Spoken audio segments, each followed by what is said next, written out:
Entonces, la disnea de origen respiratorio, el paciente la tolera mejor el decúbito, habíamos dicho, a no ser que esté en una crisis de broncoespasmo, a no ser que esté en una crisis de broncoconstricción extrema, ¿ya? O una neumonectomía, que quiere decir eso, que por X motivo el paciente haya derivado en que le hayan sacado un lóbulo del pulmón, ya sea por un cáncer, ya sea por tuberculosis o X causa, ¿ya?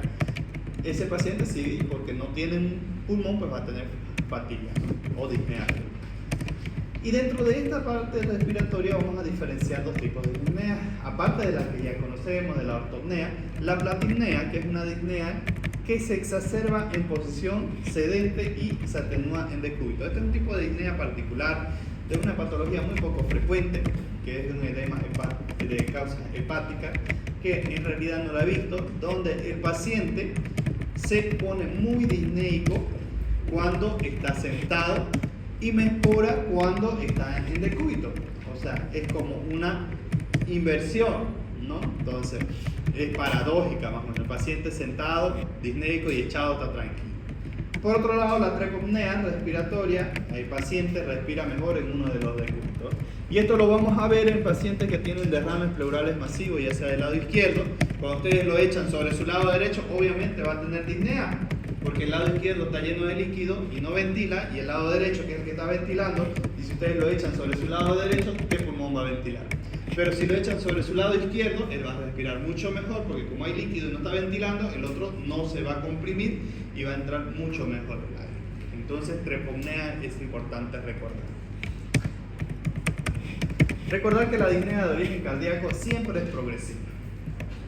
A no ser que el paciente tome sagradamente todos sus medicamentos, el paciente cardíaco va a empezar con un grado de disnea 1 o 2, va a progresar a 3, a 4.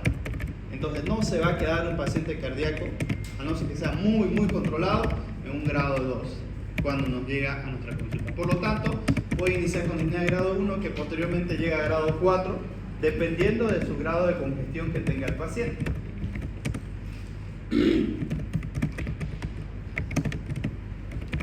¿Por qué es progresiva? ¿No? Porque es debido a enfermedades cardíacas como ser, ya sea estenosis mitral, insuficiencia mitral, miocardiopatía isquémica, entre otras. Y aquí en Santa Cruz, Bolivia, ¿no? Las miocardiopatías dilatadas de origen chagásico, que van a originar bastante deterioro de la función renal, perdón, de la función cardíaca.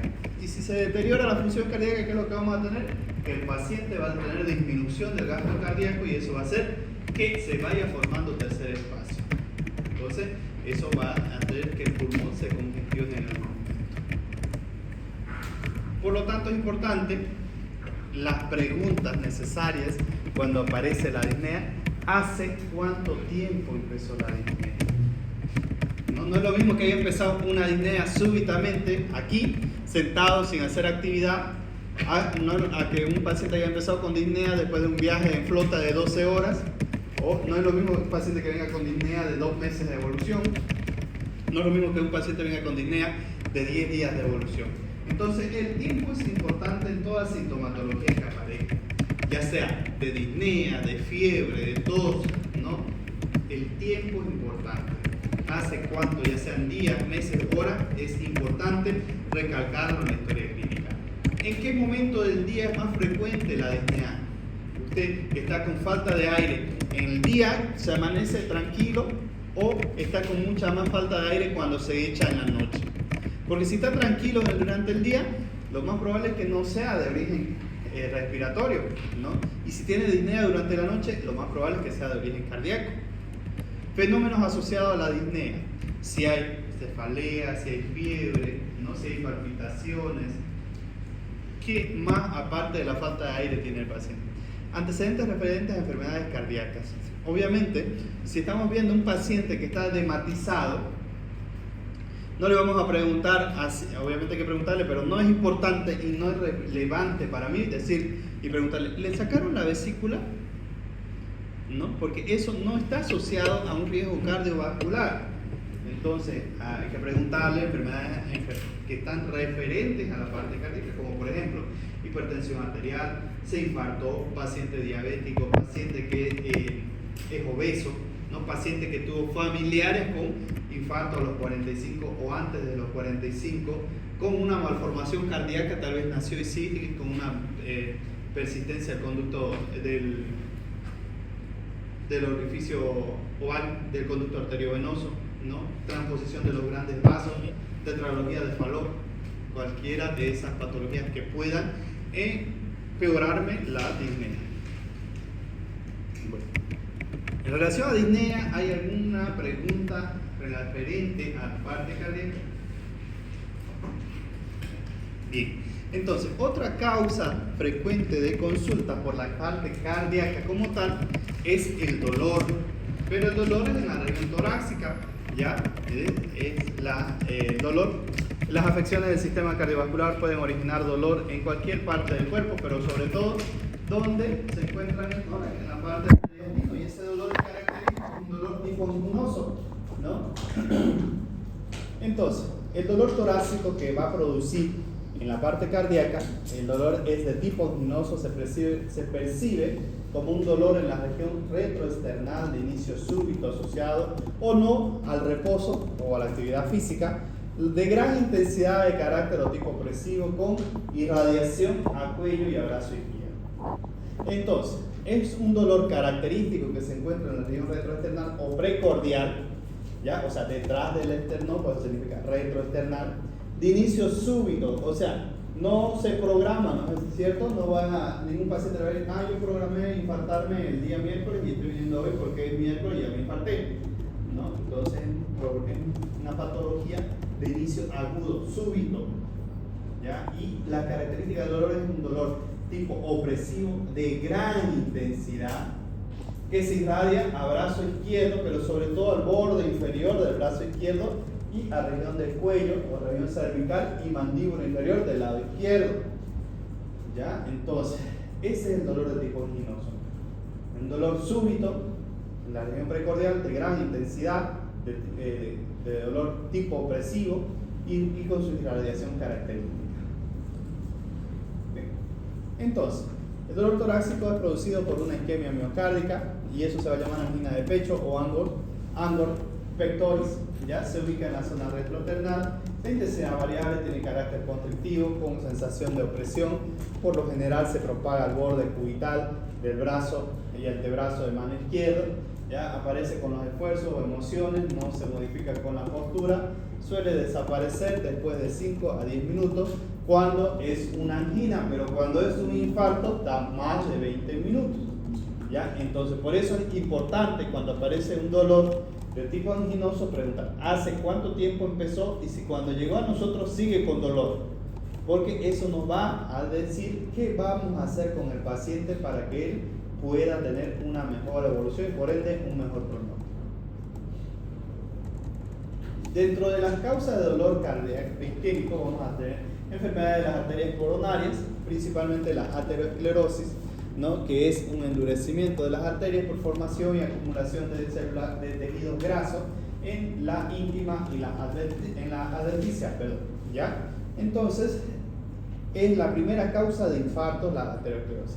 Nacimientos anómalos desde la arteria pulmonar, displasia fibromuscular, ¿no? Arteritis, disección aórtica, obstrucción del ostium por aortitis luteica. ¿Qué es el ostium? Llevaron en biología, ¿no? Ya llevan en biología, me dicen. ¿Qué es el ostium? Se conoce el ostium primum y el ostium secundum, que conforman posteriormente el... ¿Soy estudiante de medicina o de ingeniería?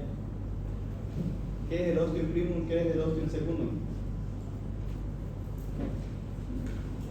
¿Y qué estructura anatómica conforman?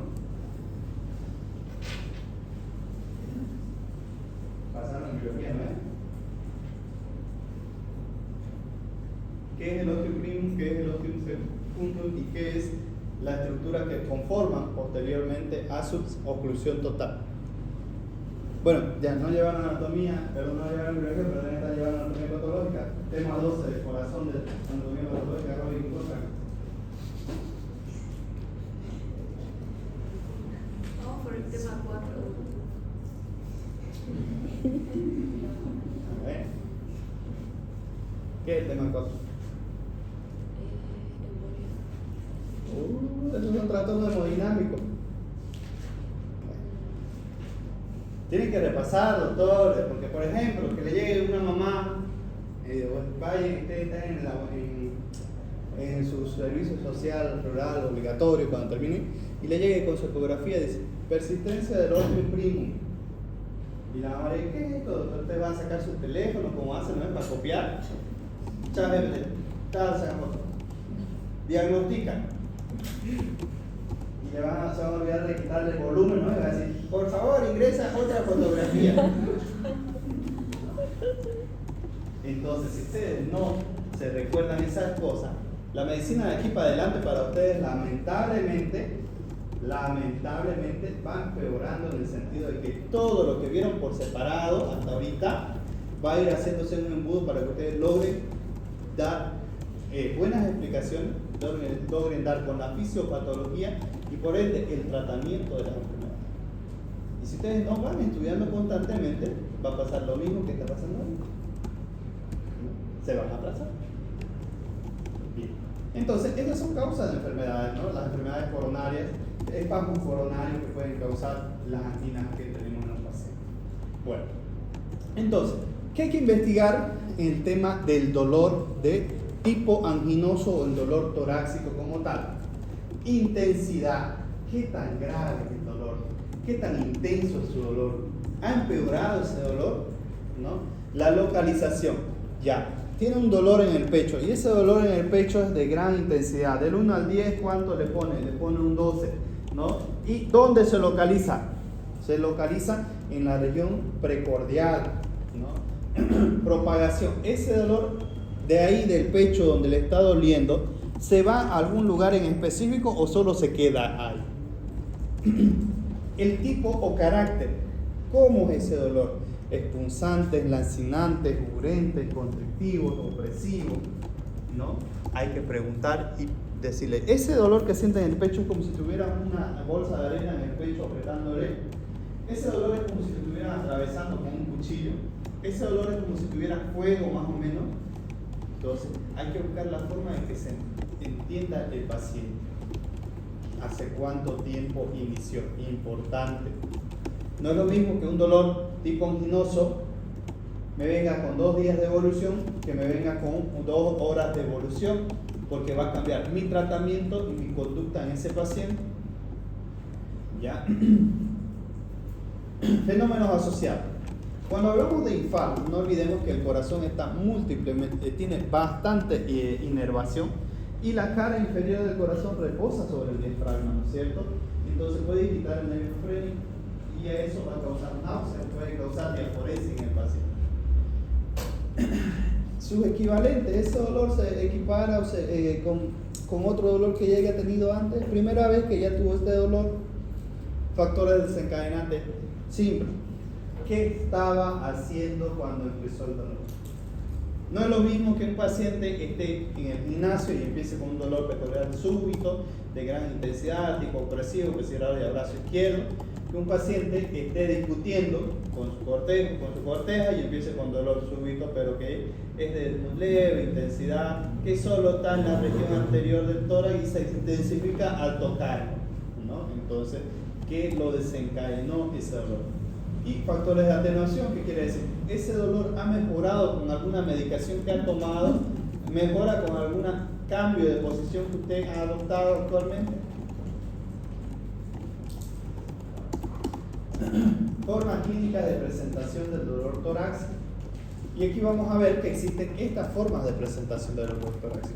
Según su forma de presentación van a ser angina de esfuerzo o angina de Everden, angina de decúbito o de Vázquez, angina de reposo, angina variante paradójica o de Prince-Metal, ¿ya?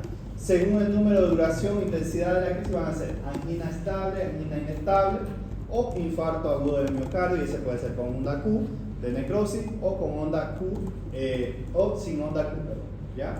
Entonces vamos a ir viendo una por una. Dentro de ello vamos a ver qué es una angina hasta aquí. Si ya les he dicho que un dolor anginoso es de tal característica. Entonces, ¿ustedes cómo definirían una angina hasta el momento? Angina de pecho.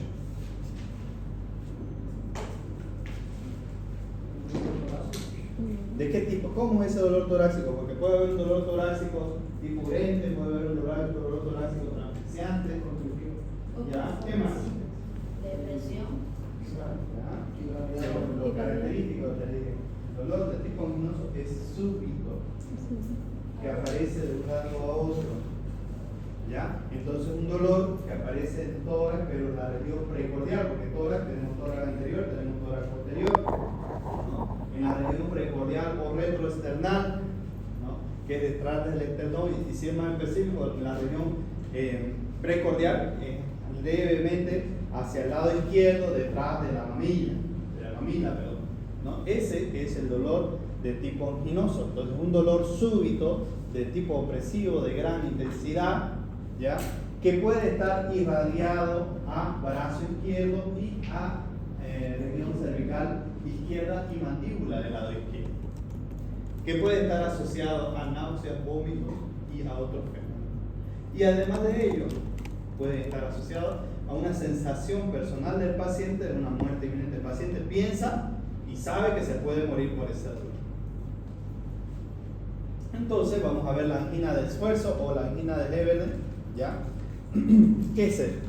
Es una forma de presentación más típica, está en estrecha relación con la actividad física, el estrés o la excitación, ¿no? Entonces, este tipo de angina aparece cuando el paciente está realizando actividad física, cuando está cerca de su examen de semiología de su segundo bloque, ¿no? Y empieza con un dolor súbito en la región precordial que se irradia a región del brazo izquierdo y a la mano. Puede estar asociado al mismo estrés, pero principalmente a la actividad física, ¿ya? Por otro lado, tenemos a la angina de decúbito o de Vázquez, como tal, que esta tiene la característica que es un dolor que aparece cierto tiempo después de que el paciente se acuesta, por lo generalmente es acompañado de cierto grado de disnea. A diferencia de la angina de reposo, la cual aparece en cualquier grado de reposo muscular, independientemente de la posición, la angina de decúbito aparece en pacientes reposados. La próxima angina que vamos a ver es casi similar, pero este tipo de angina de decúbito o de Vázquez aparece principalmente cuando el paciente adopta la posición de echado o de decúbito como tal. Ahí es cuando empieza el dolor precordial con las características ya mencionadas. Entonces, se produce por un incremento del trabajo cardíaco originado por un incremento del retorno venoso, la volemia secundario a la reabsorción de edema, es lo que habíamos mencionado. Cuando el paciente tiene una cardiopatía, independientemente de la causa que sea, ¿no? Hay una disfunción de contractilidad, ya sea sistólica o diastólica, y por ende ese paciente va a tener tendencia a acumular líquido, o sea, formar tercer espacio y por ende hacer edemas. En posición parada es más fácil que el líquido, como es pesado, vaya a las áreas de declive, o sea, miembros inferiores. Pero cuando el paciente está recostado, estamos a nivel de la aurícula derecha, ¿no? O sea, estamos ahí, básicamente, estamos nivelados. Entonces, el líquido de miembros inferiores lo que va a hacer es reabsorberse, pasar al torrente sanguíneo y de ahí va a pasar a la aurícula y va a hacer que más líquido llegue a ese corazón que está luchando por latir y van a ver las causas de disnea, principalmente taquicardia y dolor. Por otro lado, la angina de reposo puede confundirse con angina de decúbito, aparece durante el reposo muscular, independientemente de la posición, principalmente por una placa accidental, ¿no? Aquí, la angina o el dolor de pecho como tal, el paciente puede estar echado, puede estar sentado, pero está descansando, no está haciendo actividad física, puede estar parado y empieza el dolor. ¿Y cuál es la causa principal? Como de todas las anginas principalmente y de los infartos, una placa ateromatosa accidentada, que quiere decir que cuando una placa de ateroma, imagínense que esta es la luz arterial de una coronaria normal, que no tiene dificultad para pasar la sangre por ahí. La placa de ateroma se forma una placa de grasa ahí y disminuye la luz, ¿no? En algunas ocasiones, como esta placa no es algo normal, se puede accidentar, fracturarse un pedacito y ese pedacito viajar, embolizar y obstruirse mucho más adelante donde la coronaria es más chica y va a causar una disminución sustancial de la luz y va a causar toda la sintomatología que ya habíamos mencionado de la angina. Si esa obstrucción es completa y mantiene mucho tiempo, se va a convertir en infarto más adelante. Bien. La causa principal de los síndromes coronarios que originan cardiopatía isquémica es la aterosclerosis, la cual deriva la aterotrombosis. O sea, todo originado por una placa que se forma en la adventicia, y esa placa puede estar conformada por grasa, por mastocitos, con ingesta de lípidos, y algunas plaquetas en el cerebro. Otra variante que tenemos es la variante paradójica o de Prince-Metal. Al igual que las otras, esta produce dolor tipo anginoso que se presenta en descanso o en actividad física, diferenciándose porque a menudo el paciente puede realizar todo tipo de actividades físicas sin la menor molestia. Este tipo de angina, el paciente va al gimnasio, trota todos los días, su trabajo le genera mucho estrés y nunca ha tenido dolor, pero un rato otro empezó con dolor, ¿no? Se le hicieron todos los estudios, principalmente ecocardio, cateterismo, y no se evidenciaron placas ateromatosas en ninguna de las coronarias, en ninguna de sus ramas que tiene la coronaria, tanto izquierda, derecha, descendente anterior. Y la causa que se explica para ese dolor es que este tipo de variante de angina hay una vasoconstricción episódica de alguna de las coronarias que produce disminución del flujo por contracción y disminución de la luz, pero por contracción de la pared muscular, no por obstrucción al flujo por una placa ateromatosa. En otras palabras, este tipo de angina es por descarte. Una vez haciéndole todos los laboratorios y estudios del paciente, determinamos que tiene este tipo particular de angina. Cuando tenemos, en otras palabras, las cañerías limpias y solo se produce por una constricción, vasoconstricción súbita y episódica. ¿Alguna pregunta sobre angina estable, angina de Prince-Metal, angina de Heberden? ¿Qué más la otra angina? La angina de reposo, la angina del decúbito. Bien. Bueno, otra causa de dolor es el dolor pericárdico, que a diferencia del dolor de tipo anginoso tiene sus particularidades, ¿no? El dolor de tipo pericárdico está originado por una inflamación del pericardio y eso se va a llamar pericarditis, ¿ya? Entonces, su aparición es lenta o insidiosa o progresiva, ¿ya? Aunque puede ser brusca en la zona retroesternal, se propaga hacia el mamelón, o sea, hacia la mamilla, hacia el cuello de intensidad variable, urente, lancinante, gravativo. En algunos casos es opresivo o constrictivo, lo cual origina confusión con dolor izquierdo. Pero ¿cuál es la característica principal? ¿No? Se exacerba el dolor pericárdico a los movimientos respiratorios, tos, estornudos y su modificación con los cambios de posicional del paciente, o sea, mejora con los cambios de posicional del paciente. La angina, generalmente, usted lo pone de cabeza al paciente, lo pone de cúbito izquierdo, derecho, sigue con el mismo dolor, ¿ya? Entonces, y el dolor de tipo pericárdico